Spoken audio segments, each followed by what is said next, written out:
Zero Malabar സഭയുടെ സമുദായ സംഘടനയാണ് കത്തോലിക്ക കോൺഗ്രസ്. സീറോ മലബാർ സഭയില് എന്തോ വലിയ പ്രശ്നമുണ്ട്.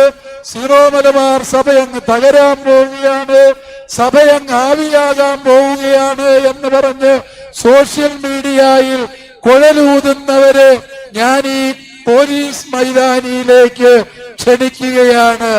ഈ സഭയ്ക്ക് ഒരു പോറല് പോലും ഏറ്റിട്ടില്ല എന്ന് മാത്രമല്ല, ചൂട്ടി കത്തിച്ചാല് ഈ കടൽ വെള്ളം തിളക്കില്ല എന്ന് സാമൂഹ്യ മീഡിയയിലെ അനാവശ്യ എഴുത്തുകാര് മനസ്സിലാക്കുക.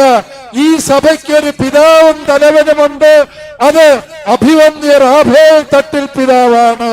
പിതാവ് പറഞ്ഞാൽ അങ്ങ് ചങ്ങനാശ്ശേരി രൂപതയുടെ അമ്പൂരി മുതല് ഇങ്ങ് കാസർഗോഡിന്റെ അറ്റം വരെ കേരളത്തില് സൗത്ത് കാനറായിലും ഈ ഇന്ത്യയിലെ മറ്റ് 18 രൂപതകളിലും ഇന്ത്യക്ക് വെളിയിലുള്ള രൂപതകളിലുമായിട്ട് 50 ലക്ഷം വരുന്ന സീറോ മലബാർ ക്രിസ്ത്യാനികള് ഒരു മാലയിലെ മുത്തുമണികൾ പോലെ ഒറ്റക്കെട്ടായി നിൽക്കും എന്നുള്ളത് എല്ലാവരും തിരിച്ചറിയുക.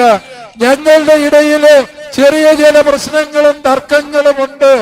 ആ തർക്കങ്ങൾ വെച്ച് സീറോ മലബാർ സഭയെ അങ്ങ് എഴുതിത്തള്ളാമെന്ന് ആരെങ്കിലും വ്യാമോഹിക്കുന്നെങ്കിൽ അവർക്കുള്ള മറുപടിയാണ് ഈ സമുദായത്തിന്റെ ശാക്തീകരണം ലക്ഷ്യമാക്കിയുള്ള ഈ സമ്മേളനം എന്നുകൂടി വിചാരിക്കുക.